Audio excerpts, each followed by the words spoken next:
Good evening, ladies and gentlemen. My name is Caritha Pierre, and I'm from the SAQ Event Marketing Service here at the SAQ, and I'll be hosting your event tonight. I'm extremely honored to be able to host this evening with the one and only Mr. Beau Barrett. And by the way, I know it's lovely to travel virtually in California, but hopefully soon we'll be able to travel all together in person. But tonight, we'll have the possibility to travel with our glass of wine. Therefore, we'll learn more about the famous Chateau Montelena. We'll talk about the story of the 1976 judgment of Paris. And of course, we'll have our one-to-one moment with the CEO himself, Mr. Beau Barrett. Now, first of all, let me explain how this virtual tasting will go. Before each service, I'll name the bottle that will be tasted. Therefore, you'll be able to serve yourself your glass of wine. As a friendly tip, during this live event, you'll be able to press pause during the whole event so you could go at your own pace while tasting your wine. Some of the wines will be tasted tonight will be currently available individually on our internet site, saq.com. However, you'll find more information through the booklets that you received virtually at home. After each product description, you will notice that there's a phone number at the screen, so you can text all of your questions, and my dear coworker, Sabrina Boucher, will be able to answer the questions with Mr. Barrett. You could text your questions in English and in French, and we'll try our best to answer all of them. Now, finally, here is our guest of honor, Mr. Barrett. Welcome and good evening for us. All right, good evening to you. It's a beautiful afternoon here in Calistoga. We're still working away at the winery, so it's a beautiful spring day. We're delighted to have you with us tonight, and thank you for accepting this invitation. Well, I love it up there. I have really great memories of visiting Quebec and Montreal. You got it with the French accent. I'm definitely a Californian. Yeah, I'm a Californian. So you're going to have to forgive my accent a little bit. No worries. And if you can hear probably in the background, my office is in the production facility of the winery. It's a very small winery, as we saw in the pictures. And so really very close to me is the bottling line running outside. So if anybody hears when I talk or when my mic is on, a little bit of noise, that's because we're making the new fresh bottles for next year's sales. Oh, great. Thank you. Now, let's jump into it. And can you give us more of the history and the backbone of the Chateau Montelena?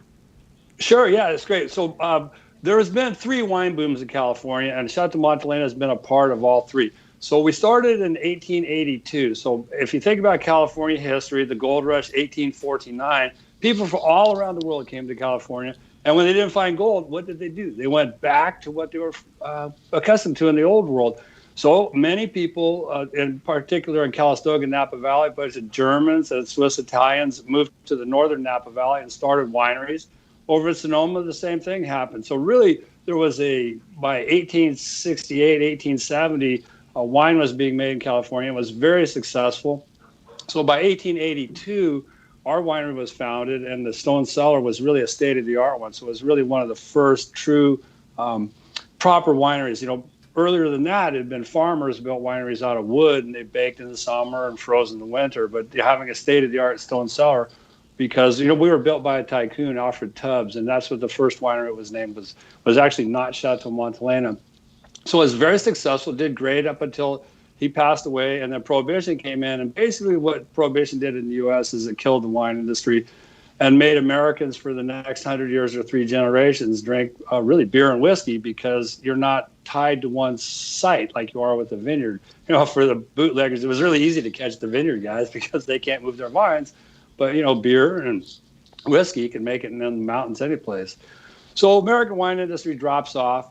By about 1960, though, the guys that had fought in World War II came back. And this is really the third California wine boom. I don't want to go too long, but the second California wine boom, we can kind of ignore. It was the age of industrial wines in the Central Valley.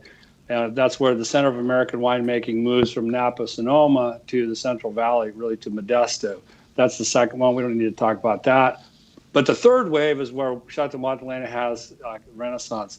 So after Prohibition, the grandson of our founder is the one who named it Chateau Montelena, but he didn't make it. So by 1939, the winery was abandoned.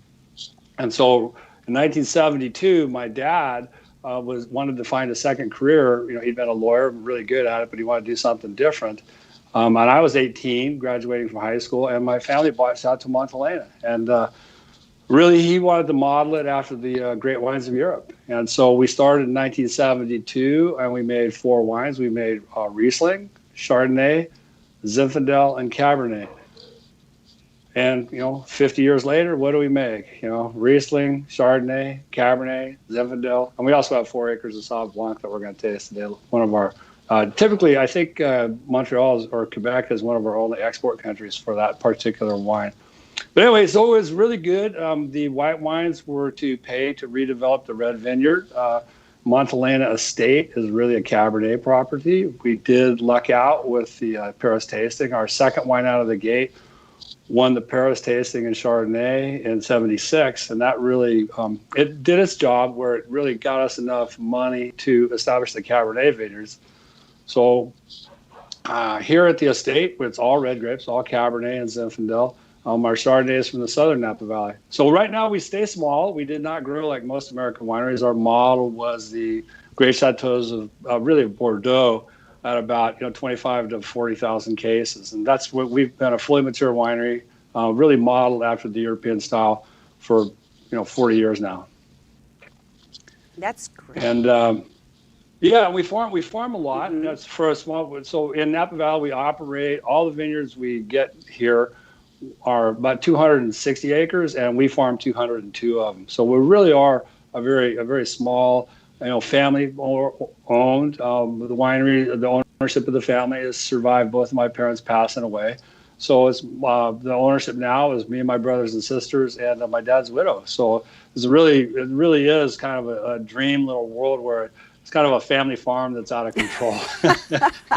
In a very good way, because I could see it in the glass. Yeah, they're the glass. And that picture behind me is actually some of our vineyards later on in the summer. But yeah, so it's we really focus on because we started in 1972 before the New World wines had been developed. We really have stuck to our guns, and we really make traditional European style wines with the California sunlight. We have really great weather out here, close to the ocean, cool nights, warm days. Really, we get a lot of ripeness. And from a growers around the world perspective, our growing weather makes it easier for us than most other areas. It is really ideal on the west coast of the continental United States. And, this whole band from Okanagan Valley down to Mexico is really quite well suited to grapes, as we've seen develop. Well, Napa is really right in the center of all that. Clearly, in other words, all of Napa Valley is blessed by Mother Nature. And now let's see what we have in our glass of wine. It is time to taste our first product, which is the Sauvignon Blanc. We're in the vintage 2018. But before tasting, ladies and gentlemen, I want to say cheers to all. Mr. Barrett, may you please give us more of your impressions and your tasting note on this classic vintage of the region. Okay, so I think everybody's probably heard from other winemakers that winemaking is the trinity of art, science, and farming. Yes. Because what you can grow, the science gives you the capacity to make things that are sound and really good and dependable. But the art is where you set the style. So Montelena style is very much in the old world style. We really look at Bordeaux Blanc on this. So we are really looking for that complexity. So our wines, with the exception of one, they're very, very, very site specific. So this is a single vineyard. What we do in this one is we have a blend of different clones or different selections. You can use the word interchangeably, of old vines, younger vines, and different shapes of Sauvignon Blanc. So then we pick it. It gets really nice and ripe here. We bring it in. It's about 13 to 14 alcohol in general, and goes in barrels for about 4 months. But it really has a richer style. It's actually 6 months of barrels. It's a little bit richer and has more candy and fig. So we're really trying to steer away, again, on the art side, away from the New Zealand style or the super green Sauv Blanc that a lot of people really like. That's just not what we make. And then we have a little Semillon in there too, about 10, 11%, to add a lot of richness on the finish. So we really like the Sauv Blanc. You know, our cuisine out here in the West Coast is we clearly have a lot of Mexican and Pacific Japanese influence, Korean. So, you know, this one goes with a lot of different things. Like the other night I had it, you know, you can laugh, but it was smoked chicken. No, this is this is an idea of what we do in California. Yeah. Okay. So there's smoked chicken, green chili enchiladas with a little creme fraiche, not sour cream. And then on the side, it's asparagus season out here. So I had asparagus with the Austrian pumpkin seed oil and lemon. Wow. And, I think everybody knows that asparagus is like really oftentimes will kill a wine. And I think what's really amazing about Sauv Blanc, kind of like Riesling or Gewurz, it can actually take the grass of the asparagus. Uh-huh. Yeah, so this is all of our wines are really designed to be food wines, not to get massive points. You know, points wines are one thing. They drive a lot of people to your winery and stuff. But really, if you think about our job is to make, get that glass on the table with their food and really just make people's lives a little bit better, one glass at a time. So we like the Sauv Blanc, real limited production. It's like 1,000 cases. So, but like I said, it's a single vineyard wine. That was well said, to make our lives better with one glass at a time. Can you just repeat again? Because I find that was really well said. The art of winemaking, the Holy Trinity, is what? You said it. Oh, the Trinity, yeah. The Holy Trinity is art, science, and farming. Art, science, and farming. That totally makes sense. Right. Yeah. And so, and as you interview other winemakers that will come on your show, that you'll see this is clearly an artiste winemaker. Yes. Like my wife, Heidi, for example, she's really, she wants to make wines that are fit, finished, and polished, and just this perfection, where I actually want the vineyard and the light of that year to shine through. And so, I'm more of the farmer style. And then the scientist style, those guys are okay, but like if you think about the artists, there's a lot of the biodynamic, and the wine's fantastic one year, and then the next year it's kind of not as stable because they don't use the science side. So, but yeah, so you got to have all three. And so I think as our listeners or watchers go through, as other winemakers say, that's a farmer winemaker, that's an artisan winemaker, and that's a science winemaker. And it's what's part of what's flying airplanes or anything. It's the intellectual challenge, and we use words like designing a wine. Mm-hmm. That's the art part of it, because you want the wine to, like, we design our wines to age forever and ever, especially our state Cabernet and Chardonnay. So to do that though, you have to be familiar with the science part of it, because you have the oxidation and the reduction and all that. So it is a very rewarding thing. It's like I've been doing it now really almost 50 years, and I dig it. It's a gas. It's a lot of fun. Wow, that's so interesting. But now I hear that we receive questions from our members. Sabrina, what do you have on your side? Good evening, Mr. Barrett. We have a couple of questions already for you. Hi, Sabrina. Hi, how are you? Good. Some consumers would like to know, did you suffer from the glass fires that we've seen in California in the past few years? Yeah, we've had a lot of questions. Yeah, a lot of questions. Yeah, we did not make any red wine. So the first time in my career since 1972, we didn't make any red wine. It was all smoke contaminated. It's very sad, because then, our job is in January through the next 2 years after we have the harvest, we taste the wines and we build them and we put them together and do the art side of the job, because the farming was done. So we had this beautiful, beautiful grapes, and it was absolutely soul crushing. Pick them. So yeah, it was a really tough situation for us. But we didn't make any reds. The whites are great because we don't use the skins of the white grapes, and they also pick really early. So they missed the glass fire. That was only the LNU fire, the first one in August. But the glass fire was the fun coffin. We got wiped out. So I guess that answers one of our questions that we have, that you didn't make the estate Cabernet Sauvignon. No, we didn't. No reds at all. Nothing. We did all the experiments and everything. I don't want to dwell on it too long. I worked with smoke enough times in the past that the science is solid. It cannot be fixed. All right. Another question is, which kind of barrels do you use at Chateau Montelena? For the most part, we use all French oak. The American oak, we've tried to use it, but it's a little bit too strong. It has a whiskey lactone, and for the delicacy and the deliciousness of our wines, we need to really use the more subtle flavors of European oak. So One of our wines gets a little American oak, the Zinfandel, which we're not tasting tonight. We do use a little bit of American in that. But for the most part, it's all center of France. And the barrels, it's really the producer as much as the location, how they change it. Barrels are interesting. It's how they cook the wood sugar, and it adds the flavor. But basically, we use all French oak. Do you have blends of new and old wood use? Oh, absolutely, yes. Like the famous 1973 Chardonnay was only 10% new oak. That's all we could afford at that time. And we think that new oak is it's very expensive. It's actually anybody can buy it. The next guy down the road can buy the exact same barrels as I can. So what we think is really our specialty here is the wonderful flavors from the vineyard. So our new oak use is very judicious. So yeah, certainly we use quite a bit of first and second use barrels. All the flavor from the new barrel comes out in year one, and after that it becomes an aging container. So year one, they add flavor. After that, then they're just serving to mature the wines. So we don't use 100% new oak on anything at all. But it's all about. So the Chardonnay is typically 10% new.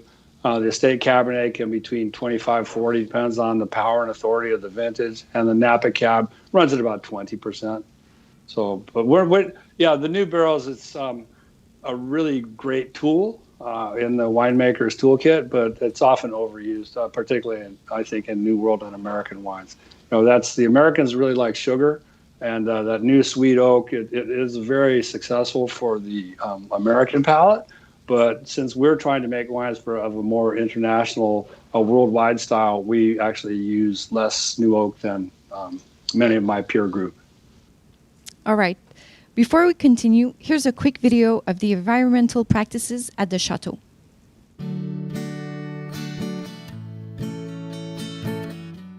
Sustainability to me is working in a sensible fashion for the most logical and highest and best use. Leaving a place better than the way you found it. Sustainable to me means to keep as is or to maintain. If we can do that, this place should be here centuries from now if it continues. I spent a long part of my life in those vineyards. My children grew up there. Hopefully my grandchildren will too. That's the beneficiaries, the people that come after us. That's what we're taking care of it for. Sustainability has always been part of the lifeblood at Chateau Montelena. It was really something that flew under the radar, so to speak. We were doing some wonderful things in the vineyard and in the winery that we'd always done. We became Napa Green Winery certified in 2010 and became Napa Green Land certified in 2013. We don't make a huge deal about it because our job is to make the most amazing wine for people. If we can make amazing wine in a sustainable, responsible, take care of the planet way, why not? And we've proven we can. We've done it for 40 years now.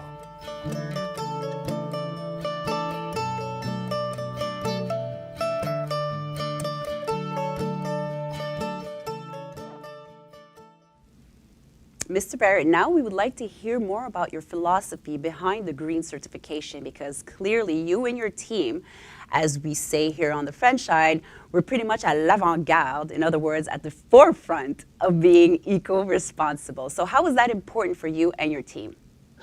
What's so funny is like we were doing it way before it was cool. That's how we grew up.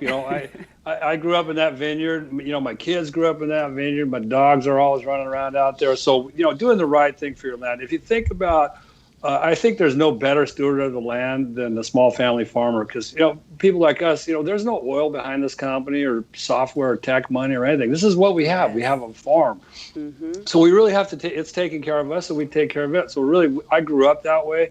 My first job working in the vineyard at Chateau Montelena, the original farmer taught us that, our vineyard manager, John Valeri, said, your vineyard, your soil is like a bank. You have to make investments. You can't just take stuff out. So we've always had that. So then when it came in, the whole sustainability, we were just avant-garde. We've had our solar panel.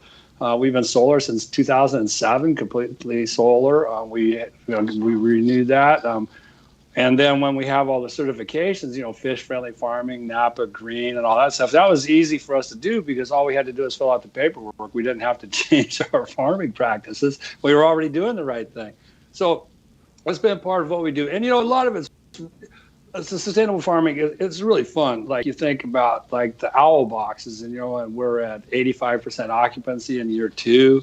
It's really a good thing. So the owls are for gophers, and obviously pests, but predatory insects rather than pesticides. So it's just been a part of how I grew up and how we've always farmed here, and I think it's we talked about this is a magic water planet, and it's got the land, the sea, and the sky, and do your best to take care of all of it. So even now they've invented an electric tractor, which we definitely want to look at, because for the tractors there's really no way to get away from the diesel, and that'd be really cool if we could get to that, because of our forklifts and our cars and the electric buggies we use around the ranch. But in farming, we're still pretty much saddled to fossil fuel. And when do you think for the electric tractors would come in? Well, it's like serial number 1 is always hard to get. Right. I think they're making 100 of them this year. Okay. But I'm definitely looking at it. We're early adopters of that type of stuff. That we think it'll be pretty cool. So we'll see how it goes. Like that, we didn't even get there, but like on night hand harvesting, that saves a ton of energy because the grapes come in already cold.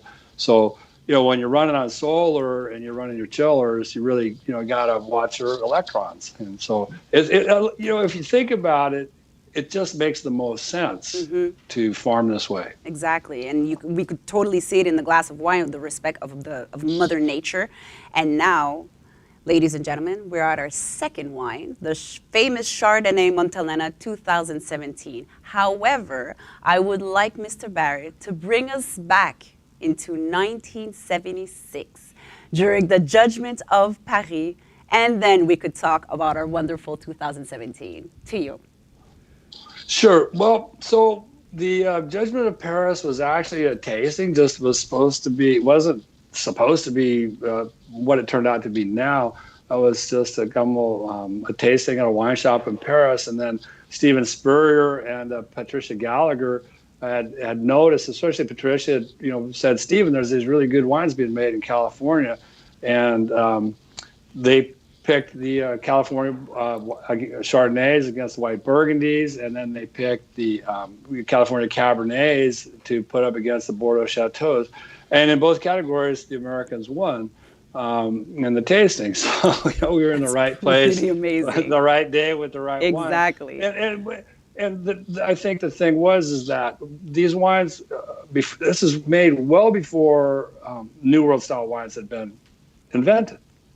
So you see that all of us here were making wines in the classic Emile Pinot, standing on the shoulders of giants, using the technologies and tools developed by our predecessors, making these amazing wines in Europe. So we really, to make the style, that's what you did, is to be a success, you modeled yourself after a success. So our Chardonnay was clearly modeled after the white Burgundies, and with this good California purity of fruit. And did it fool them? Where was it from? Didn't really matter. It was just the top wine. And at the end of the day, it was a great thing. And now what it really did, the end result was it really helped Chateau Montelena, because we were doing great selling wine to Californians in California, but in New York or Washington, D.C. or Boston, we couldn't sell any wine because the French had a monopoly.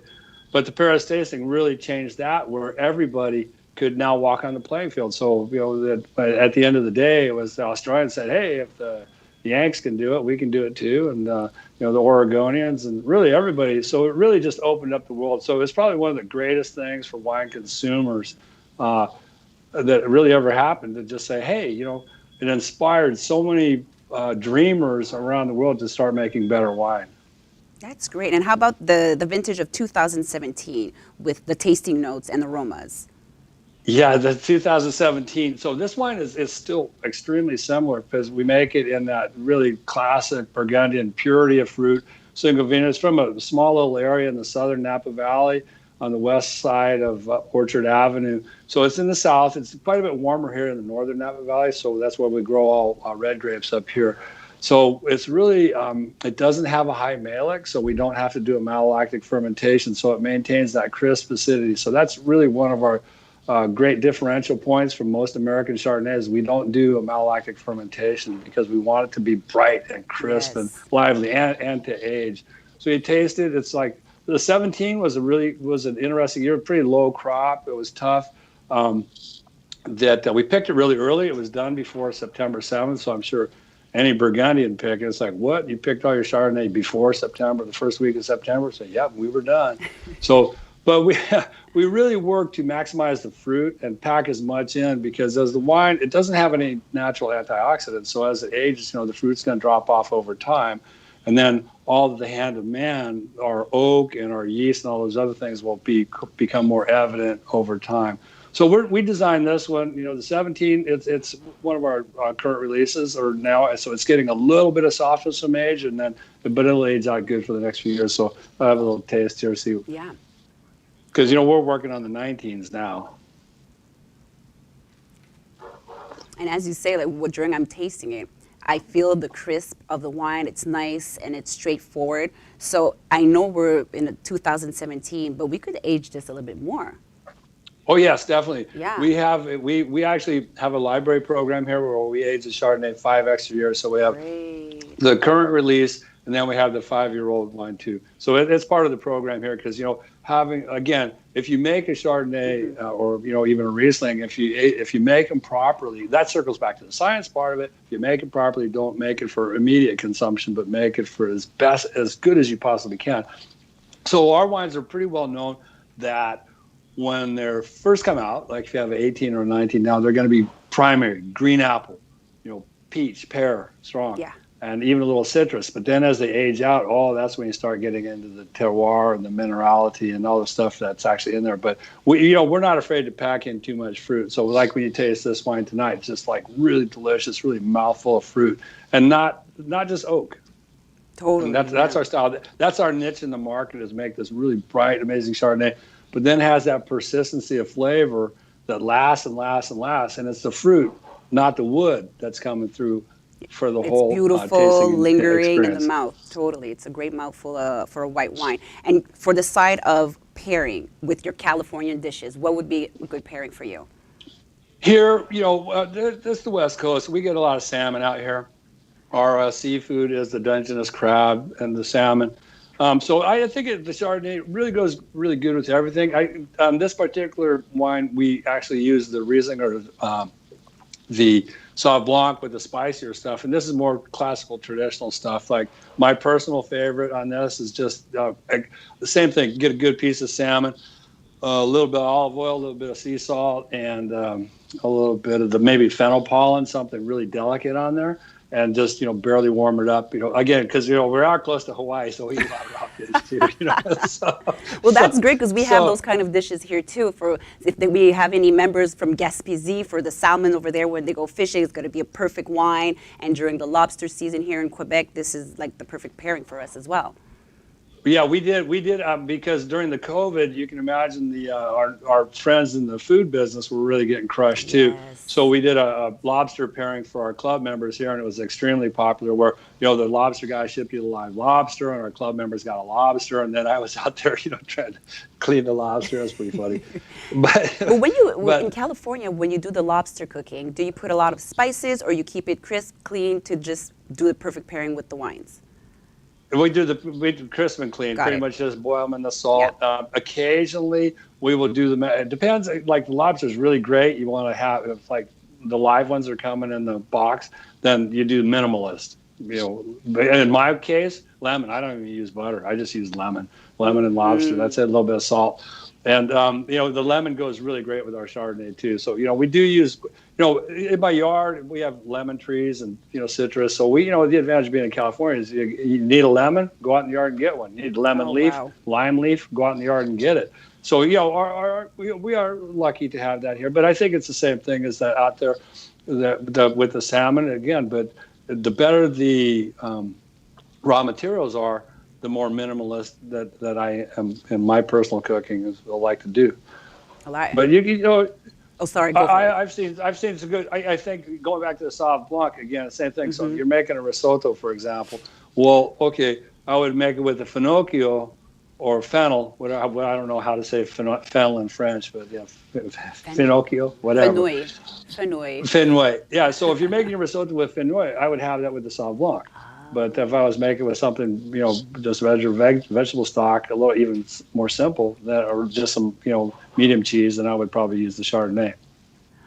And finally, once again, we have several questions from our members. Sabrina. If someone would like to know, who would be your inspiration in winemaking?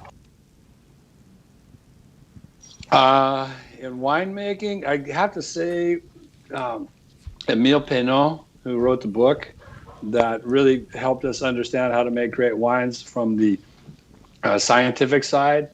That was it. On the artisan side, oh God, there's just 1,000 of them.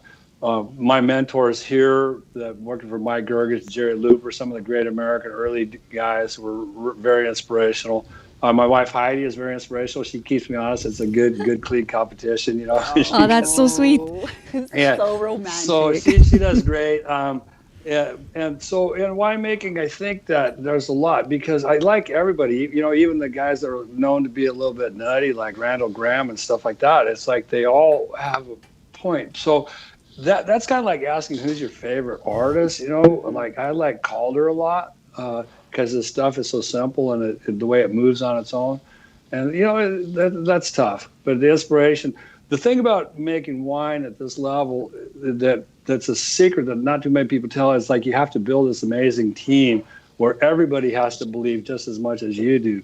So in that regard, there was a great American winemaker, Justin Meyer, started Silver Oak. He was probably one of my prime mentors to do the team building part that everybody from the guy pruning the grapes to the guys not here in the background filling the bottles, they all have to care that this is going to be up on somebody's table eventually, and we'll all have to deliver on this. They're trusting us to deliver a magnificent product. So I think that it's not just art, science, and farming. There's also it's a people thing, and that's something that is, my mentors was really the team building side as much as anything to get everybody to believe in what they're doing.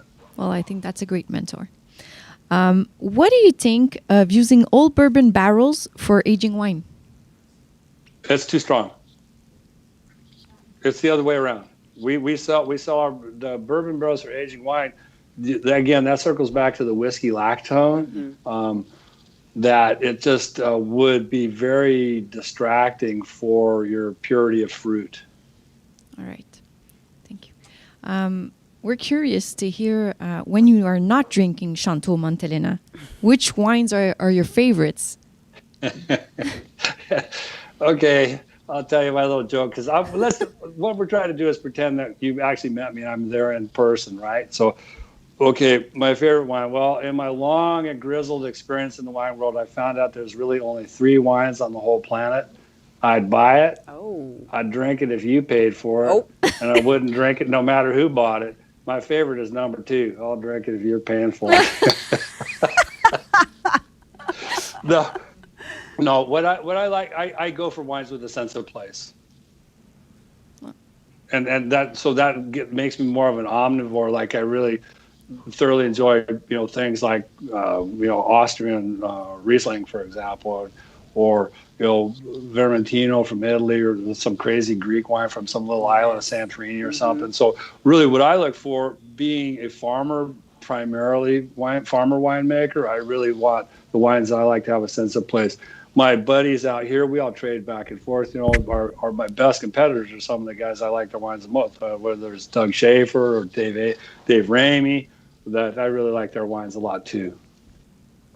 And of course my wife's wines. A happy wife gives you a happy life, sir. She really does. She makes amazing wines. Oh. She's really super talented, and we work together on a couple of projects. I'm actually a grower for her too, so it's good. Really? So it's really in the family. That's amazing. Oh sure, yeah, you bet. Wow. Now, which of your vintage is your favorite and why? Well, the vintages that are my favorite are the ones where we overcome adversity and everybody has a tougher time, where you have to make really hard decisions in farming. For example, 2010, 2011, where the weather was very uncooperative, and we made some really amazing and quite concentrated red wines, even though it was really cold. So from if I can use a baseball metaphor, it's the games where you just win easy, where you just crush them. Those aren't the memorable ones. It's the ones where you win, the bottom of the ninth and you're down 2 outs and, you got your last guy coming up and all of a sudden you get a rally, you hit one hard and you win the game. Those are the ones that we remember, personally. So I take a lot of personal satisfaction. It's like making amazing wines under difficult circumstances. But all things being equal, I just assumed it was always easy, like 2016. It was a walk in the park. Those are good too.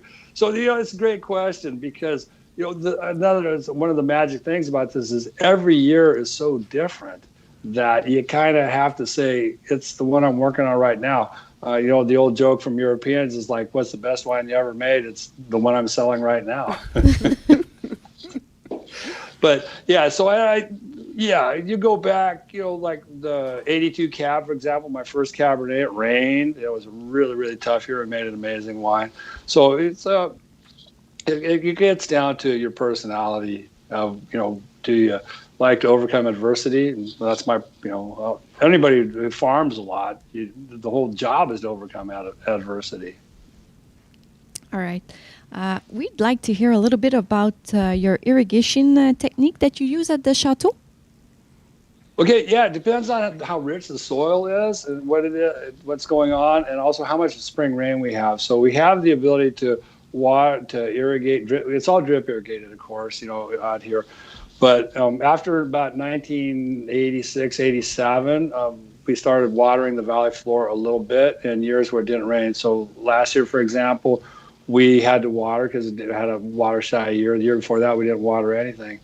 We do grow our estate Cabernet on these extremely rocky hillsides, and those get irrigated. But, the situation on those rocks is you can't irrigate it enough you're basically keeping the vines alive. So right in the modern world, it's really great because we have all these new sensors and algorithms and stuff like that. They'll tell us our water demand of the vine. So it's very careful because we really want a low crop and a high concentration on our wines. We're not selling grapes by the pound or by the ton. So for us, it's put enough water to keep them alive. And after they have flowered and bloomed, then you really can start cutting back on the water to build concentration in the vineyard. I personally have quite a bit of my acreage is not non-irrigated. So we also used to call it dry farming. So I'm a big advocate of that too. So again, it depends on the soil and the site. That's very specific. But to make that, the job is actually to make the highest quality wine you can. So if you need to put water on the plant, I'll use water on the plant. No problem. Mm-hmm. All right. Any particular reason why you don't harvest Pinot Noir? Yeah, I'd say, have you tasted our Zinfandel? Oh, great question. Yeah, the Pinot Noir, it's basically a cooler region variety. Even for Southern Napa Valley, I think that from California, we're seeing the Pinot Noirs that are coming anywhere close to what they can accomplish in Burgundy are definitely out at the coast and much cooler regions than where I farm. And so the main thing is the whole job, thinking about it really simple, is the right grape in the right place. And this is not the right place for Pinot Noir. All right, perfect answer. It's clear. That's all the questions we have at the moment. So back to you, Carita. Okay. Well, now we're here with our third wine. Yes, it's the last, but it's not the least. We have the well-structured Cabernet Sauvignon. We are in 2017. Mr. Barrett, can you tell us more about this lovely cab? Sure. Okay. Well, 2017 is a great year. It was a very low crop, quite warm, so it has a lot of California characteristics. So this particular Cabernet is that I'm pretty sure everybody knows that America, for our Appalachian, American viticultural area. So our AVA is Calistoga. So this is our regional wine, or our, what would you call it, our AOC wine. So this is basically 5 vineyards here in Calistoga, all very close, and we farm 3 of them, but that's not in the estate. They're nearby leases and farms we operate. So this Cabernet is built to really show what the Calistoga appellation is like. It's the Napa Valley runs on two general types of the valley floor appellations. You think about Oakville, Camas and all that kind of stuff. And then you think about the Great Mountain Vineyards where there's, Randy Dunn, Howell Mountain, that stuff. So you have the power and intensity on the mountains and the lushness on the valley floor. Well, what's interesting about Calistoga is it's high enough, about 300 feet is where it starts, to actually farm as an extension of the mountains. So we get a lot of focus and concentration of the mountains, but we're on the valley floor, so we get the lushness too. So it's really unique. So that's what we're trying to put forward in this wine is like, what's Calistoga like?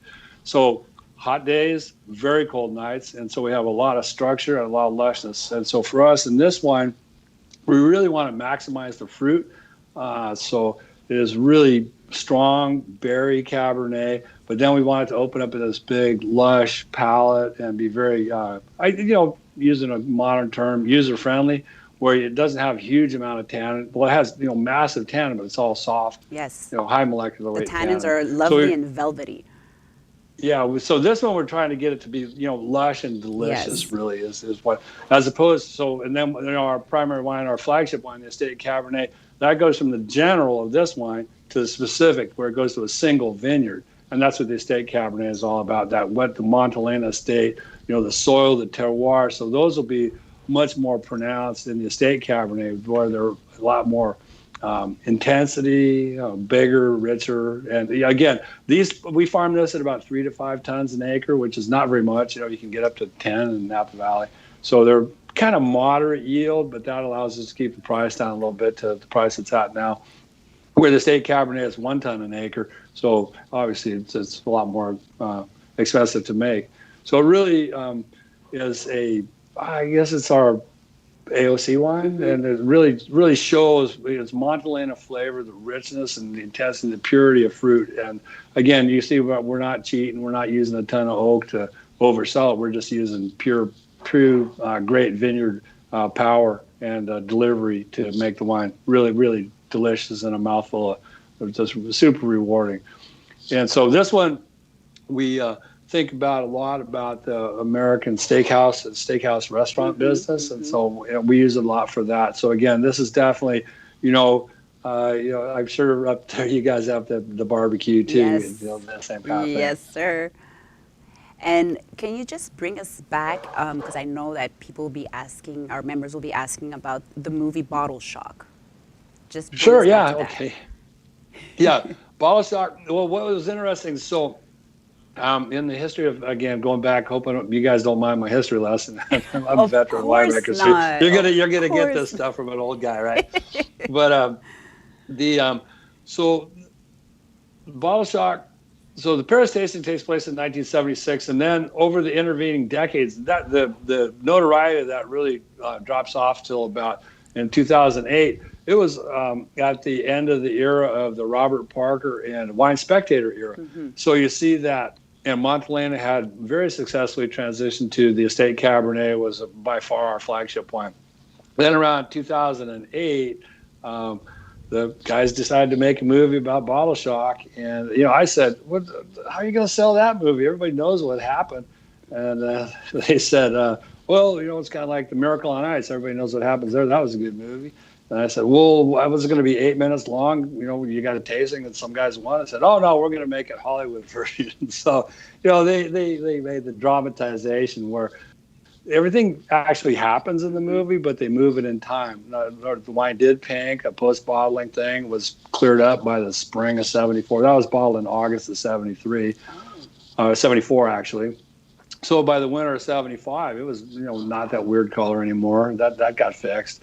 So, everything happened, moved in time, but it was a ton of fun, really. It was like a dramatization. It is not a documentary. By the time they were making the film Bottle Shock, there'd been, heaps of documentaries being done over the intervening, 30 years. So 30 years later, they made a fun story. It was a gas, we had a ton of fun. That's great. And now I hear that we have more text messages from our members. Yes, actually we do. So we'd love to see your opinion on where you see your wine industry evolving in the next 5 years. I see the wine industry evolving back to a little less dominance of the sweet oak, actually, because what's happened is the generation of Americans that really liked the super oaky wines were really the boomers, where they had to come off of 7 and 7 or Jack and Coke or, rum and Coke. And then the doctor said, well, you got to drink wine, but they still wanted the sweetness. And so we got accomplished the sweetness to it. So what I'm encouraged about, what I'm really stoked about is the next generation of winemakers is really, really focusing on vineyard flavors as their dominant force and not so much of the hand of man, but let's get back into a little bit more pure vineyard flavor. So I think that the trend is going to swing around to our style. We definitely see that in the next two generations of American winemakers. They're more omnivore, more welcoming of different flavors. So I think that the uniformity of oak should be, it'll still always be popular, but it won't be driving the market like it had. So that's the encouraging thing. I think as far as the sustainable side, as we talked about before, we'll probably get some electric tractors, and that'll help us on our sustainable side.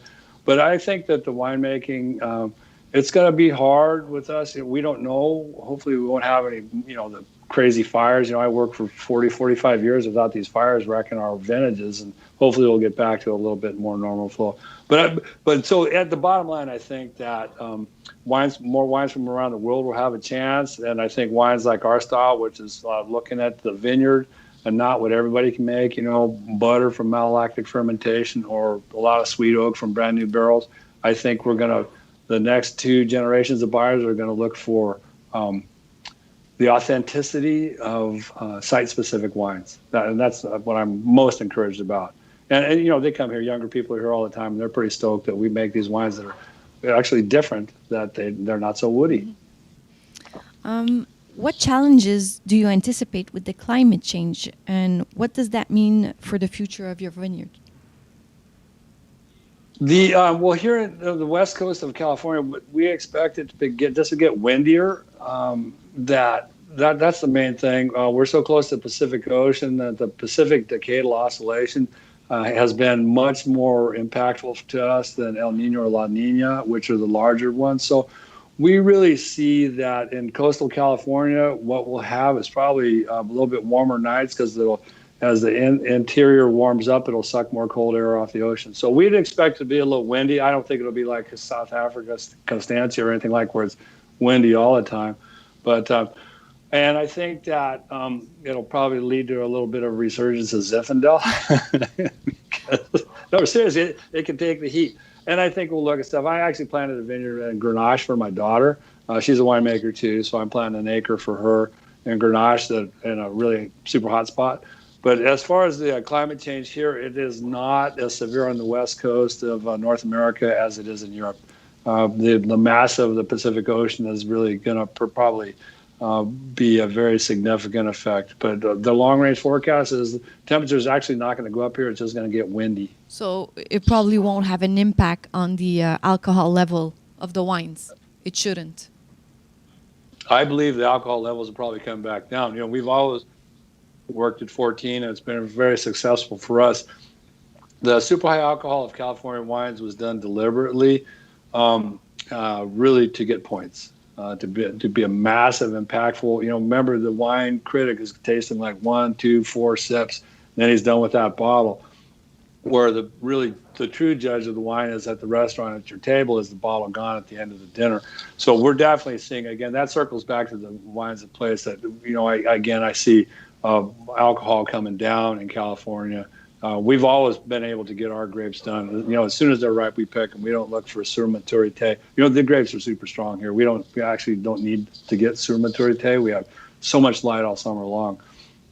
So I actually think, circling back to the couple questions ago, another trend that I see is the alcohol coming down. I think the 16.5, 17 alcohol Cabernets are not going to be as popular in the future as they have been really during the late 2000s, the Robert Parker era. I have to agree. We see a lot of low alcohol, even wines coming out so it's kind of a trend that's coming out right now. Well, it'll be interesting because, to reference before about Émile Pinot, he really said it very clearly, and then Knowing and Making Wine has the great Bible of winemaking, that up to and including 14% alcohol. Alcohol enhances mouthfeel. Over 14, it enhances bitterness, accentuates bitterness. So what we see is that really like the perfect alcohol for wine is actually, according to Emile Peynaud. And that I have always, since I was in college at Fresno in 1976, I've yet to see any evidence that he's not correct. So really 14 is great for even Chardonnay, all Cabernet. It's hard to make Zinfandel below that because it does have raisins, so you're going to be looking at closer to 14.8 type of thing. But I think that the alcohol, that's easy to fix now too. To be really quite frank, that if the alcohol is too high, I think that people will just run our row machine and pull it down. So I think that the trend of super high alcohol is going to. Some people are always going to be there. But that circles back to the artistic style. So how do you want your wines to talk to people? What do you want your wines to say in the glass? Exactly. Someone would like to know, how many years should we wait before drinking the Chateau Montelena 2017 Chardonnay? Like the perfect timing. What would it be?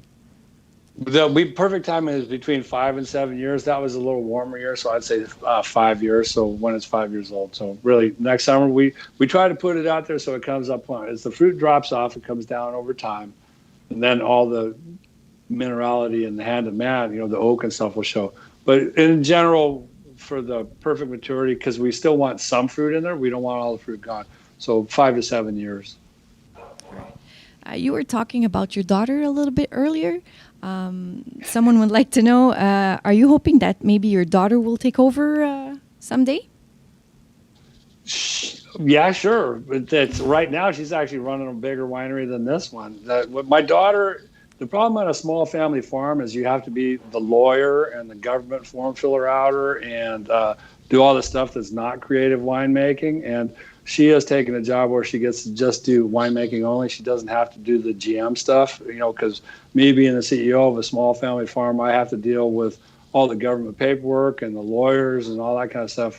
And she's very artistic, and she just wants to do the winemaking. She doesn't want to do all. Hopefully, I won't kill you, but she don't want to do all the bullshit. We understand. And I have another daughter. Who does wine sales for Heidi and I at La Serena, Barrett. So yeah, 2 of my kids are in the business. Yeah, definitely. So my daughter Chelsea, if something happens to me, I think I could see her coming back here as a winemaker. Right now, I'm working with a young man, Matt Crafton. His picture was on there earlier. He's just one of the most capable guys. If you think about my career, who have I trained over the years, same as I was mentored. Well, then you get to be the mentor too. So a lot of the people I've mentored. So I obviously picked the most talented, young guy I ever had, and kept him here for us. But the same thing with my daughter. She's extremely talented. But again, that company's a little bit bigger, so she can just do winemaking and not have to deal with the headaches of trying to keep a farm in California. Now let's watch Winemaker's Dream in action, which is the first day of harvest.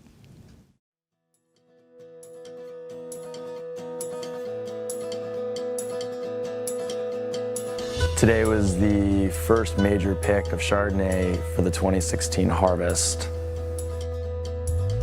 We made the decision yesterday that today was going to be the day. The crews got started this morning about 2 a.m. and we had the first fruit here at about 7 o'clock. So the first day of harvest is always really, really exciting. There's so much energy, it's palpable, and it's one of the few times you'll ever experience in your life where you're just feeding off of each other. Night harvesting is a really important piece of what we do here. It's better for the fruit, it's better for the crew. They like working in the cool evening or cool morning hours in this case. And then it's better for processing because my crew, fresh early in the morning, gets to get all the fruit into the tank as quickly as possible.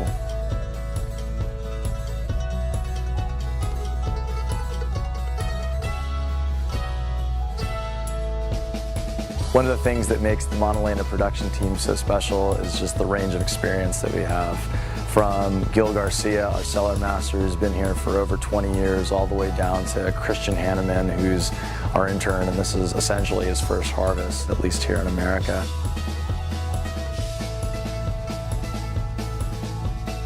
One of the things I really enjoy the most is watching these guys on their first day of harvest, with the interplay of the pros who've been doing this for so long, passing on their knowledge to the new, young, energetic guys.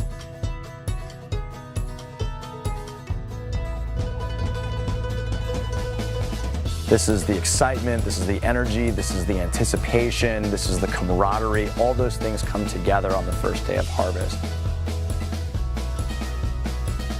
What I'm seeing so far in 2016 is just really developed flavor at low sugars. It's kind of like the winemaker's dream, because the acid's coming into balance, the flavors are there, but we're only at 22 to 23 bricks, which is textbook perfect. We're really excited about 2016, and here's to a great first day.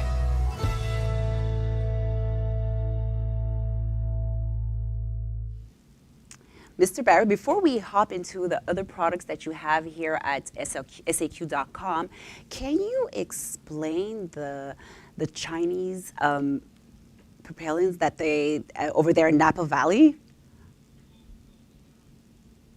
Visitor center. Okay. The Chateau Montelena is weird, yeah. So here, right over the propeller in the background, that's a wind machine. So Calistoga, again, remember I said it's very cold at night here, so we have a lot of springtime frost. So that's a frost protection device where we just stir the air rather than putting the herd. So we just run that propeller.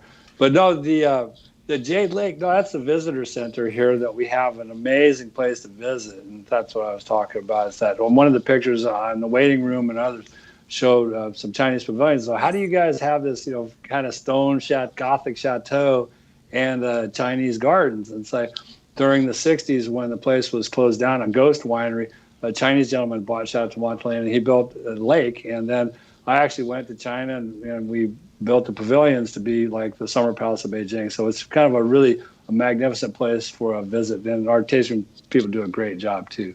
So kind of a confusing thing, but yeah, it's the only chateau with the Chinese garden. Yeah, and now you're talking about propellers. I'm just going to give this little hint to everybody that's watching us. I hear that you're a pilot as well, so that's another passion that you have during your wine growing at the same time. Yes, that is. Everybody's got to have a vice, and mine is and flying. It's flying. I can only imagine your wife. Yeah, no, she's on board with me. She's a pilot too. She's a helicopter pilot, right? So yeah, no, I married the right girl. She lets me have an airplane and a helicopter, and she only flies the helicopter. That's amazing. So yeah, no, okay. This is the land, sea, and sky. You got to take this on your time on this planet. You got to use as much of it as you can. So yeah, I love airplanes, love flying, love scuba diving. So yeah, it's the amazing water planet. I love it. So yep, being a pilot. And actually, I just got my. I've only flown to Alberta and British Columbia in my airplane. Wow, that's great. But anyway. That's great. Wow, okay. Okay, now let's come back into the wines. So like I was going to mention that some of our members had purchased the following products, and I must say that we have some left on SAQ.com, but not a lot. So run right away to your computers if you want to get these products. So we have the Montelena Zinfandel 2015, and the Cabernet Sauvignon 2016, and as well the Cabernet Library 2006. Can you speak about these wines briefly? Yeah. Yeah. Okay, so when we got Chateau Montelena in 1972, we got some Zinfandel, and that was actually a very reliable, good producing grape for here. It circles back to my original, what I said a long time ago. So about the Pinot Noir. You tasted this Zinfandel. What our Zinfandel, the European model on that one, is actually a Rhone wine. We use a lot of Rhone technology. It's a bigger berry, lusher, and we really want to have a big mouthful of fruit. Then it fades away into kind of like a fruit mousse at the end. So it's a really delicious wine. Goes with all the cuisine we have out here. We grow it here. It's in some of our ground where we could make okay cab, but we can make amazing Zinfandel. So being family owned, we don't have to plant the most expensive grape in every square inch of our property. So we really love Zin, and It's a really fairly technical wine, but basically, if you think about it, it's not like the California Zinfandel that people either love or steer away from, those big, high alcohol, almost port Zinfandels. That's not this wine at all. It's really just an elegant, layered, if you think about, sun-baked Côte de Rhône or something like that, only with Zinfandel flavors, a little bit, more berry and a little bit brighter, less intense pepper, less blood than Syrah, for example. So it's really a delicious wine. We love it. And we actually just planted some more. We're still committed to growing Zen. Again, that circles back to the, if we do have climate change that gets warmer, Zinfandel will probably make recurrence. But then the Estate Cabernet, the other two wines, that's our flagship wine. And when I was talking about the Napa Cab as our appellation wine, this is our flagship wine, and it really shows the magic terroir of this one little corner of the world, the Montelena estate, where it's just like all three soils of Napa are here: volcanic, sedimentary, and really the alluvial is on the gravel bed. It's really an amazing wine. It really has a terrific sense of place, but it's more opulent, more layered, and it has a lot more minerality. So that lends to the aging because it has more focus, more intensity. So why it ages so well. So that's why we've got the 2006. We aged this wine. So we'll have the current release that we're selling in 2016.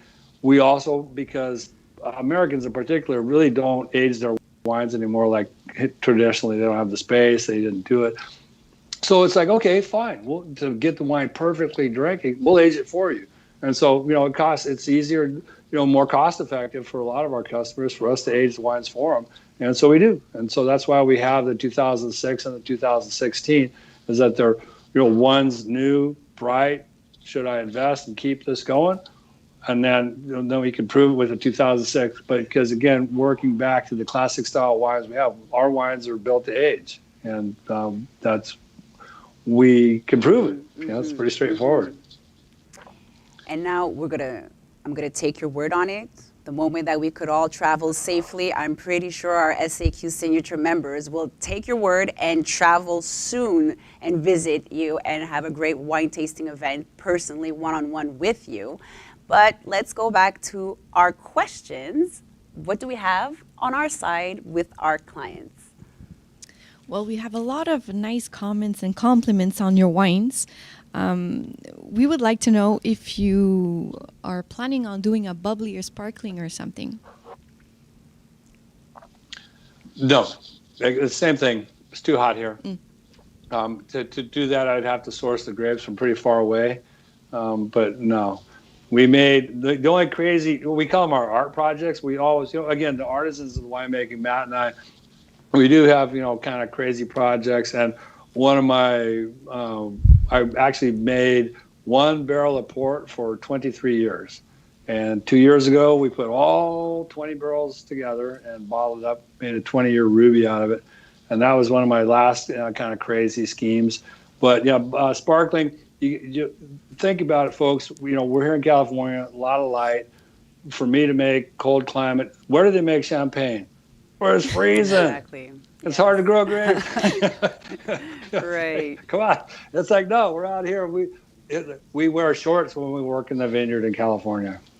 How long would you say your harvest lasts? That's an amazing thing. The Estate Cabernet, what's weird about Montalena is only 100 acres, and we pick Cabernet for 6 weeks. So that's the funniest thing, because the hillside vineyards are really low-bearing, like super low, tiny vines Cabernet. We pick that at the same time we're picking Chardonnay. And then our richer soils over on the west side, one of our Napa Cab blocks, that'll be, at least a month later. So basically it's 6 weeks. And that's, when you're coming out, I think that this September you could really come out. Our winery is really set up for people to get close and watch the show, watch the magic happen. You can walk right up to the stemmer disorder and, talk to the guys that are running the crew, the equipment running the stuff. And it's a really good setup. A lot of wineries, we hear that they do joint ventures with other countries. Is it something you ever considered? Yeah, sure, we did. But you got to remember, my dad was here for a long time, and he said, "We're busy enough running this outfit," So Yeah, it's something that I haven't been invited to do that for a long time. But yeah, certainly like 20 years ago, we were getting invitations a lot, and my dad pretty much shot those all down, and he never really wanted to do it. He always had a philosophy where it's like where the restaurant, like the original restaurant, is just amazing, and then they opened two more, and none of the three are any good anymore. And he was very reluctant to really dilute our focus, because we had a 50-year plan to make Chateau Montelena one of the great red wine estates in the world. And we really didn't want to lose our singular focus to really make this estate Cabernet like one of the true great red wine properties of the planet. And if you get distracted running off to Chile and going skiing and fishing in Patagonia, you're not staying home and doing your job. And he was pretty strict on that. He was a great winery owner, but he was very strict. There's a trend right now on natural wines, vegan wines. Is that something that you plan on working on? Is there a project at the Chateau with those kinds of products? Not particularly. Many of those things are belief systems. They're not really scientific or agricultural practices. So not really. That circles back to that really flies in the face of the science side, the natural wines. You think about my job is to make a wine that tastes the exact same in Stockholm as it does in Singapore. And so when my customers, my SAQ fans that go to Singapore and they see Chateau Montelena on the list, I don't want that wine, crawling across the table and running off, getting off the reservation or breaking through the barn door. So so the natural wines is like I have a responsibility to guarantee quality internationally, so that the people in Quebec know that they're getting the exact same thing you'd get in my tasting room here, and the same thing. So those kind of things, they're natural wines. I'll live that. Not interested in making wines that are defective. All right. It's our 100th anniversary this year, the SEQ. Someone would like to know how long has it been since you've been selling your wines at the SEQ and doing a fair with us? Well, when was I there? Charles, he's texted me things. It's like, I think it was there 5 years ago for the, what was that one? It was Passion, 2013. I was there for the Passion Vin. But we've been with the SAQ as long as I've been doing it. You have to remember, in my job, I was a production guy. I made the wine. I really didn't do sales, marketing, or run the company until about 2013 when my father passed away. So, we had a good division of work. So my dad really, did the sales side of the company. I just ran, the farm and the winery for him.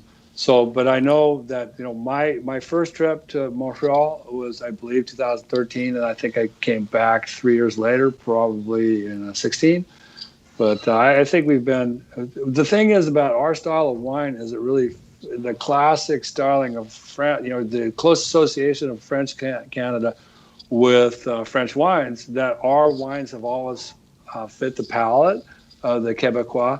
And so I think that's a good question, but I honestly, as long as I've been doing the sales side of the company, we've definitely been a great relationship with the SAQ.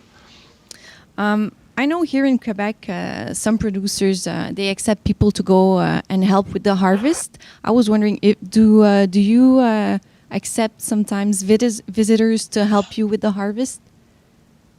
In general, it's a very small company. So in general, we call them interns here, or the stagistes. So the stagistes are typically fairly experienced. Before we get up here, we'll take between 2 to 4 in the cellar per year.